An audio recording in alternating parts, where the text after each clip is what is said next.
as many as 40.3 million people are held in what amounts to modern-day slavery. Cases have been reported in every country as well as every state. Human trafficking is the exploitation of vulnerability for commercial gain. So let my people go. We exist to empower the local church to fight human trafficking by loving those most vulnerable. Because when we love the very people that traffickers target, we're caring for those people who could be trafficked, who are trafficked, and who have been trafficked.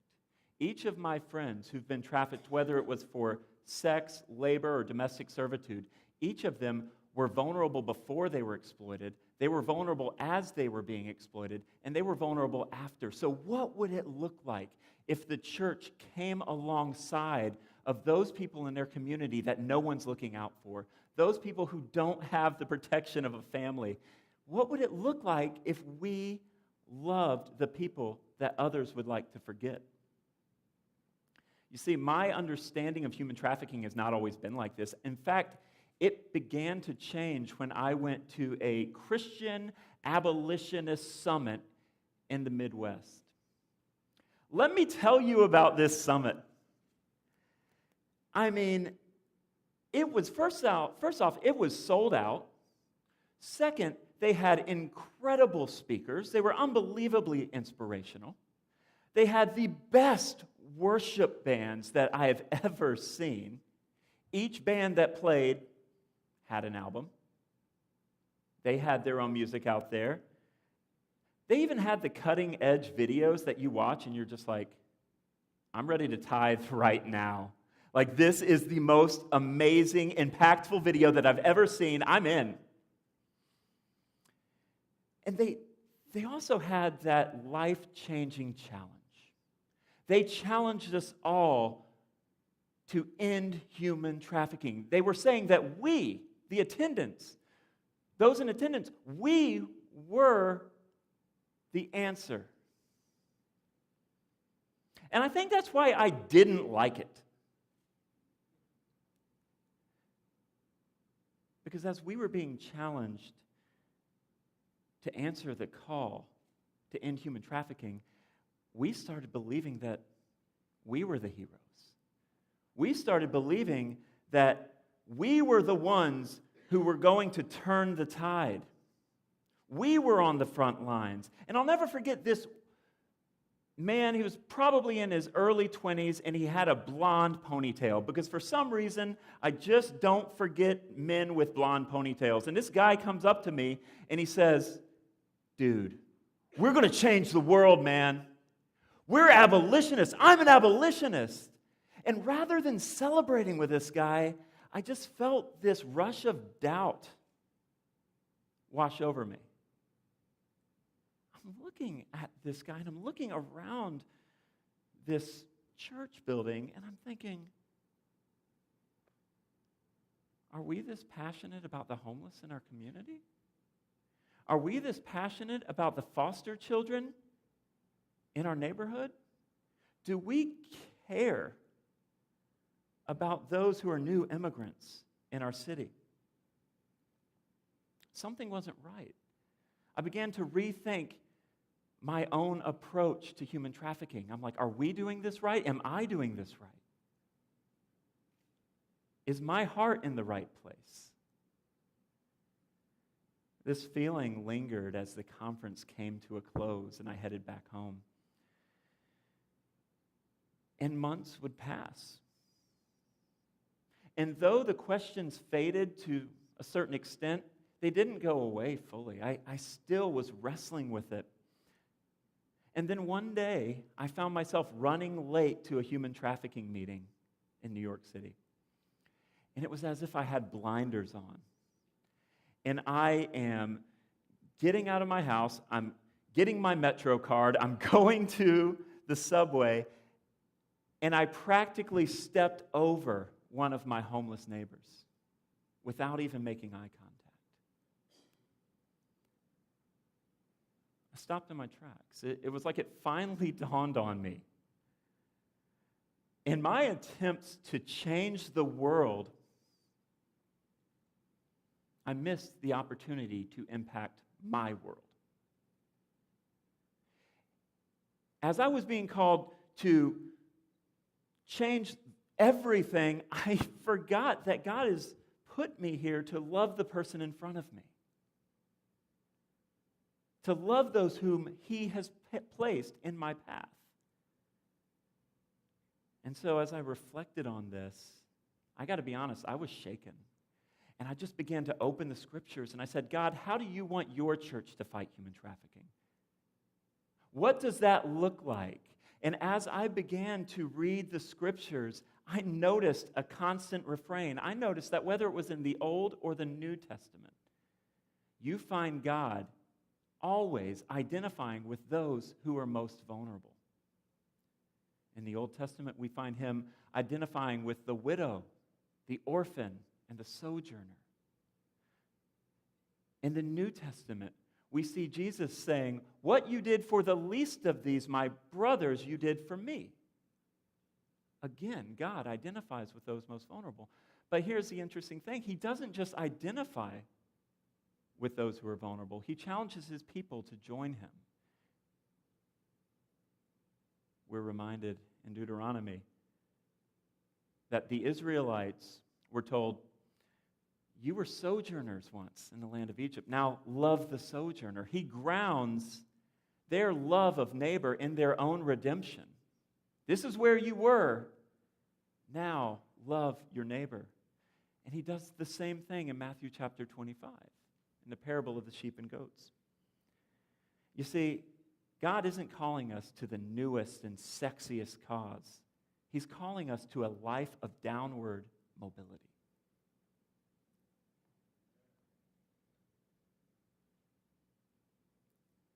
And this calling isn't always exciting. It's painfully ordinary. For example, it may be that you have coffee with a man in your neighborhood who hasn't bathed in a week. Or you teach ESL to people in your community who have questionable documentation status at best. Or maybe you spend nights on end sharing with a friend who's experienced intimate partner violence, and you are telling this person over and over and over, you are worthy, you are loved, God loves you. And you are coming like a broken record because this person needs to hear it. This is not exciting. This is not what they put the amazing, they don't make billboards of this stuff. They don't actually do great videos of this. This is monotonous, hard stuff, but this is what God is calling us to do.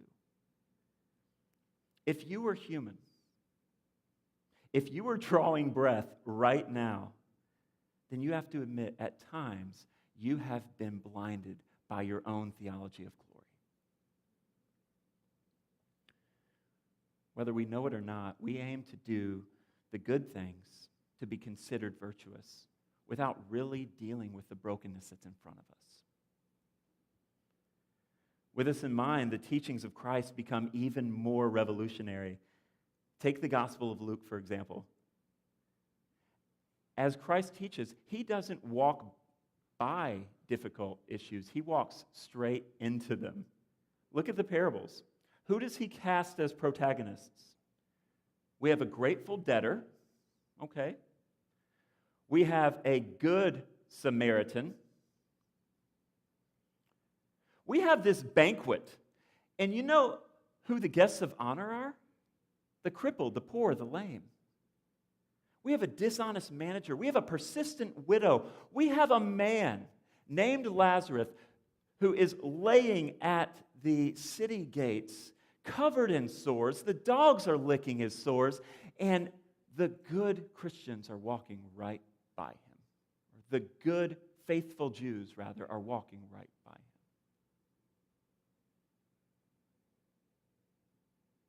These are the heroes of his story.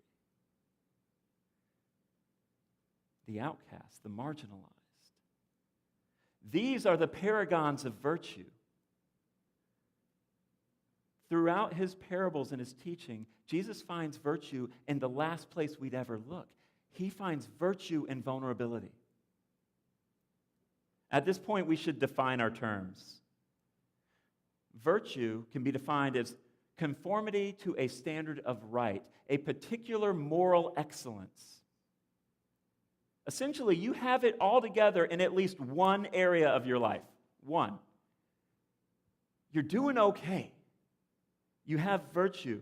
Vulnerability, on the other hand, can be defined as the quality or state of being exposed to the possibility of being attacked or harmed, either physically or emotionally. And that's what's so incredible about Jesus' teaching. He finds moral excellence in those without power, status, or reputation. He sees beauty in those that we ignore. Christ invites us and is inviting us today to look at virtue and vulnerability through a different lens.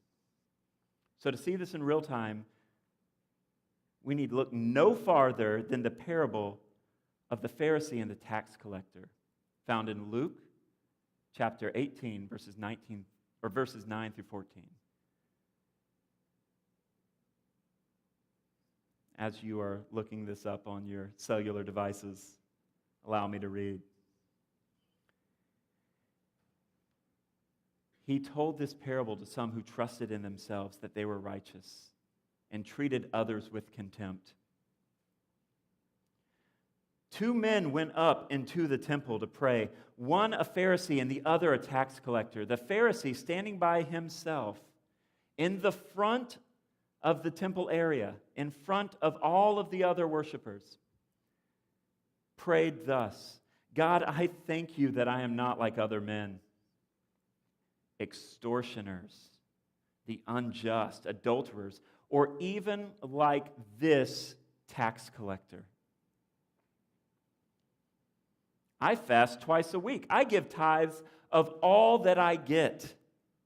But the tax collector, standing far off, would not even lift his eyes to heaven, but beat his breast, saying, God, be merciful to me, a sinner. I tell you, this man went down to his house justified rather than the other, for everyone who exalts himself will be humbled, but everyone who humbles himself will be exalted. Here you find 2 men. They couldn't be any more different from each other. You have one well-respected Pharisee, a man who is seen as a man of virtue. And then you have a tax collector who was not only working for the nation that was subjugating the nation of Israel, but he was also extorting his own people as well. So on a surface level, the Pharisee, he is the one that looks like he has it all together. He totally looks the part. He runs with the right crowd. He says the right things. He is a pillar of the community. But the key to interpreting this passage is found in verse 9. He told this parable to some who trusted in themselves that they were righteous and treated others with contempt. This parable is a word of law to those of us who are trusting in ourselves and treating others poorly. Not everyone who looks virtuous is. Our first impressions, they never have the final word.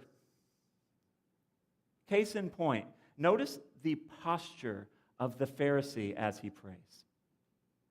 If you would call this praying, he's pretty much just talking about himself, He seems to be having a great time. Rather than crying out to God, he starts comparing himself with others. He starts comparing himself with others. He throws this tax collector under the bus and then celebrates his own accomplishments. I thank you that I'm not like other men. How often do we go before the Lord and read off our own spiritual LinkedIn page. God, look what I did. Look at all the things that I've accomplished. I matter. I'm worth something. Lord, look at me. He said, I fast twice a week. I give all the tithes that I get. His point in this prayer is that not only has he kept the law, he has surpassed it. He's doing more than is required of him. He's fasting multiple times in the week. He's tithing on everything he receives. His anthropology is as high as the Freedom Tower. There is no humility here. He is not humble before God. He does not have compassion towards his neighbor. In his estimation, his neighbors, the extortionists, the tax collectors, the unjust, they're just sinful people that are below him. Like Dan said earlier today, oftentimes we can virtue signal. And that is what the Pharisee is doing. The Cambridge Dictionary defines virtue signaling as an attempt to show other people that you are a good person. For example, by expressing opinions that will be acceptable to them, especially on social media. In a recent New York Times Magazine article entitled Virtue Signaling Isn't the Problem, Not Believing One Another Is, Jane Coastal explains that we all want to be good. But often, what we want more is for others to know just how good we are. We have long been warned about the dangers of flaunting our own moral superiority this way. In the Gospel of Matthew, Jesus instructs his followers not to be like the hypocrites who love to pray standing in the synagogues and on the street corners that they may be seen by men. And yet lately, many believe that these admonitions have been long forgotten. That we are living in a veritable golden age of hypocritical showboats advertising their own righteousness.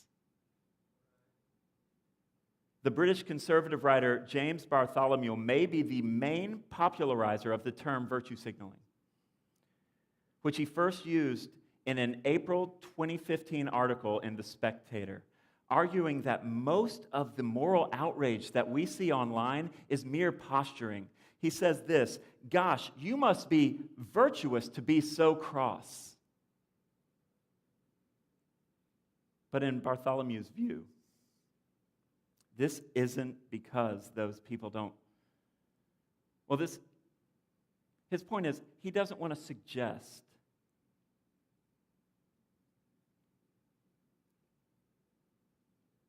that these people actually care. His point is, they're saying it just to say it. They really don't even care that much about the issue. They just want to suggest that they do.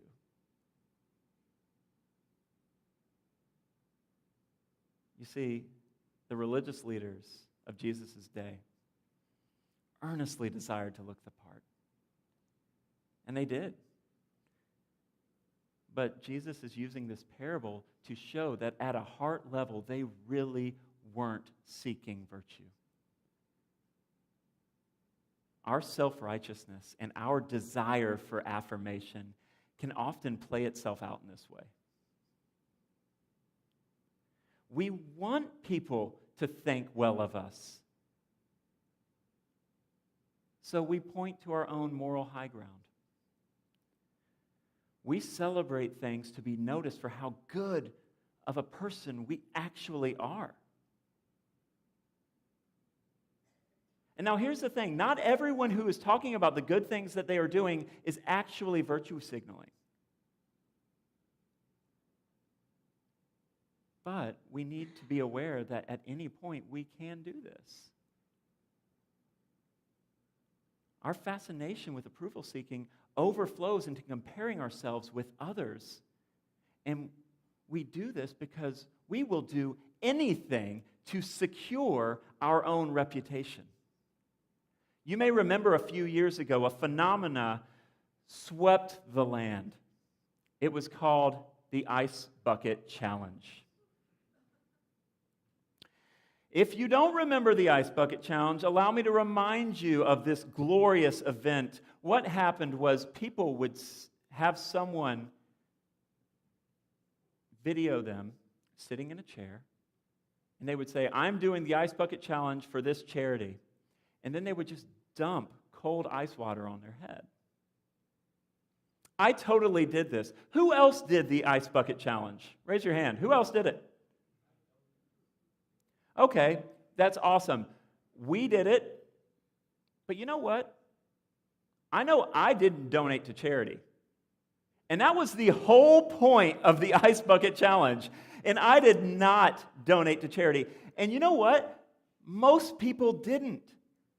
We got caught up in this thing where we realized everyone was doing this good thing and we got to do it too. But we weren't actually doing the thing. We were just getting really, really wet and cold and making awkward squealing noises through the process.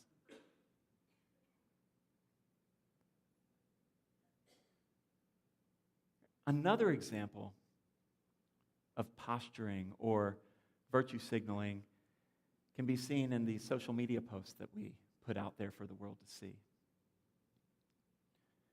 Or when we change our profile pictures to have an avatar representing a specific social need. Another example, like Dan said earlier, could be the guy who gets on Facebook and says, "Facebook is too crazy. I am tired of Facebook, so I'm taking a break."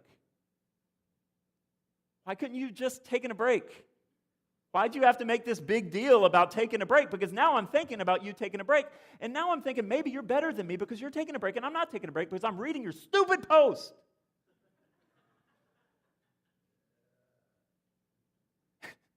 Even publicly giving money to charity can be virtue signaling if we're doing it so that others will see the good that we're doing. And finally, my favorite example of virtue signaling is the person who says, "I am sick and tired of those people who are doing social justice work because they're just going online and they're just telling people about all the good they're doing. They're such virtue signalers." Well, so are you. That is virtue signaling. You will never find someone that is signaling to their own virtue without in some way signaling that others lack virtue. So what's the answer? Tell yourself to stop signaling? Yeah, that'll work. I think I can. Okay, I'm going to stop. Well, you're just going to do it more. And it's just going to be more grandiose. So how do we find virtue without virtue signaling? The answer lies with the tax collector. Unlike the Pharisee, the body language of the tax collector says the whole story. He's not up at the front. He's in the back. He can't even look towards heaven and give an elaborate prayer.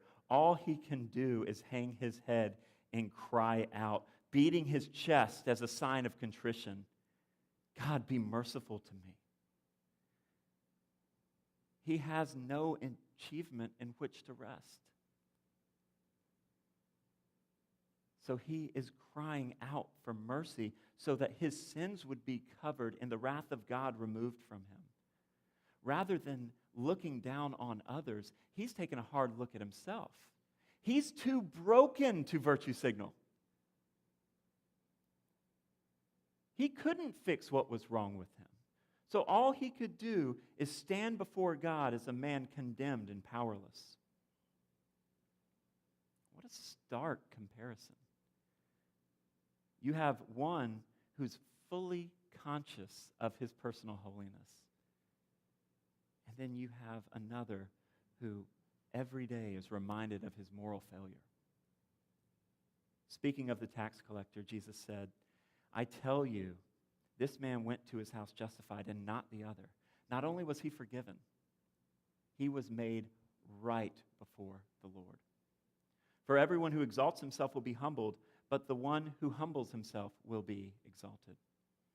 Recently, I was invited to work on a writing project that I was doing in the Freedom Tower, in One World Trade, on the 87th floor. It was phenomenal. I get in the elevator, I go all the way. Actually, no, you have to go basically to the 40th floor and then change elevators. And then I went up another elevator. My ears popped. I get off the elevator, and I struggled to find words, because as I walked, I could look through the glass and see some of the most magnificent views I've ever seen in the city.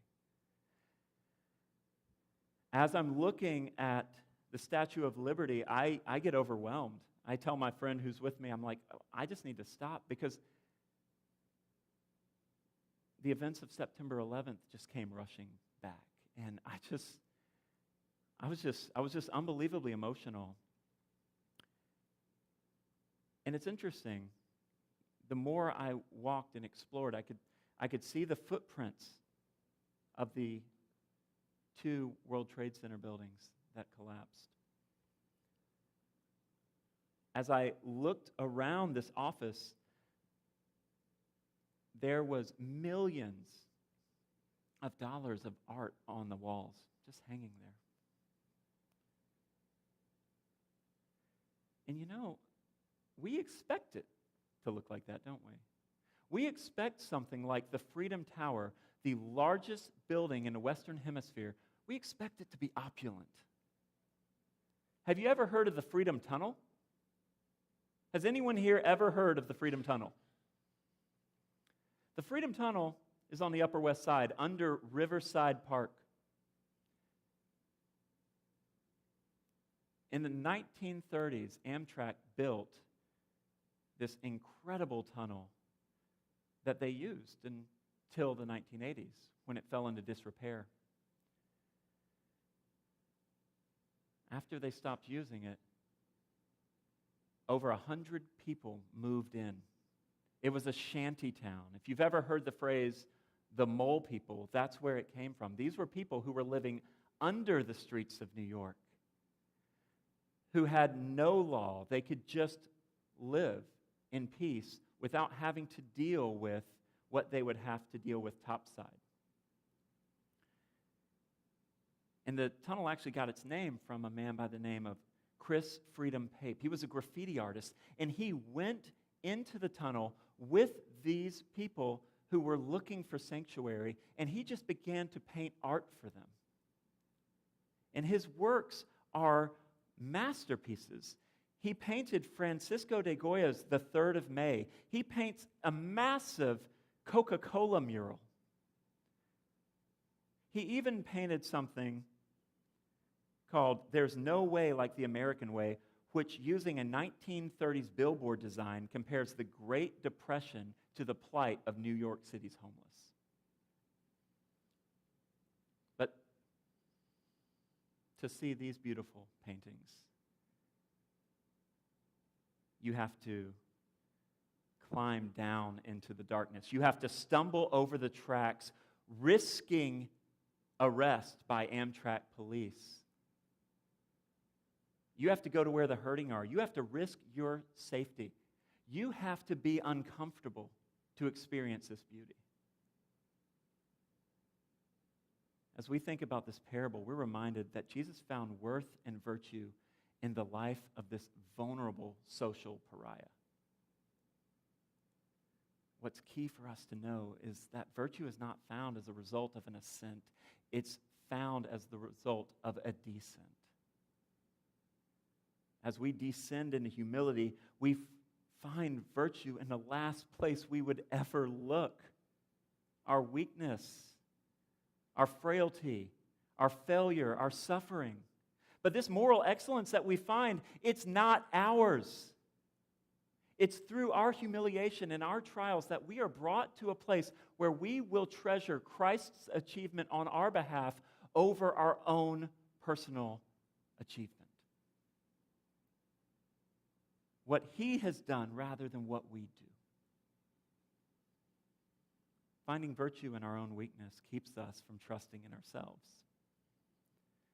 Paul, writing of God's response to his own weakness, said this, "But he said to me, 'My grace is sufficient for you, for my power is made perfect in weakness. Therefore, I will boast all the more gladly of my weakness, so that the power of Christ may rest upon me.'" This parable is a reminder that we are not righteous, but it also reminds us where righteousness can be found. Righteousness can be found when you fail, when you suffer, when you yell at your kids and you feel bad about it, when your spouse walks in and catches you looking at online pornography, when you preach a terrible sermon that people actually walk out of, when you misspeak or, we have to say this, mislike things on Twitter, when you take a stand and others distance themselves from you, when you love someone who refuses to love you back, when you help someone who takes advantage of you, when you suffer an emotional breakdown. You see, righteousness is found not when we're winning, but when we're losing. Because it's in those moments that we realize that we can't depend on ourselves. We have to depend on someone else.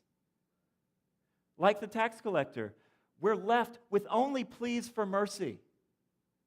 We're no longer keeping score. We are broken and we're crying out for help. Being sinners, it's only by our undoing that we will ever rest in what Christ has done for us. Allow me to repeat that. As sinners, it's only by our undoing that we will ever rest in what Christ has done for us. Only as our virtue signaling is drowned out by our pleas for mercy will we ever see the righteousness that awaits us in the person of Jesus Christ. Christ, who became vulnerable to the point of death for us. As I was thinking about this talk and trying to really wrestle with what I was going to say, I got on the subway. And I do some of my best sermon prep on the subway. Subway's a magical place. And as the doors close, someone kind of catches the door, opens it, and wheels himself in there. This was a man who the years have not been kind to. He was in a wheelchair, and there was no one there to walk with him.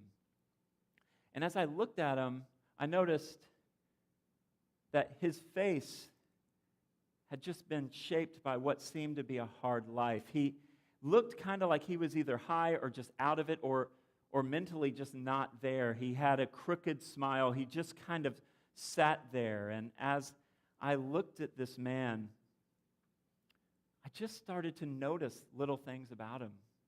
I noticed what t-shirt he was wearing. He was wearing one of those t-shirts that's supposed to look like a football jersey, had the numbers on it. He had a backwards hat. You know, he was so out of it that he was actually leaning against the pole to hold him up. And what was so heartbreaking was, as this man is standing about this distance from me, and I'm just kind of taking it in, I start noticing the people around him start moving away. They didn't want to deal with the brokenness that was in front of them. They were afraid to look it in the eye. Notice I said it. Because when we avoid our neighbors, we are in essence dehumanizing them.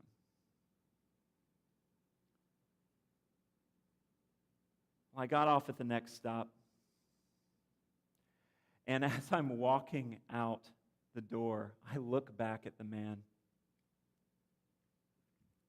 And on the back of his shirt, of his jersey, across his shoulders read one word: nobility. The virtue that we seek is not found in the places we expect. It's in the hidden things. It's in the broken things. The things that we don't like to talk about. Because it's only there that we will find a virtuous Messiah who was broken for us.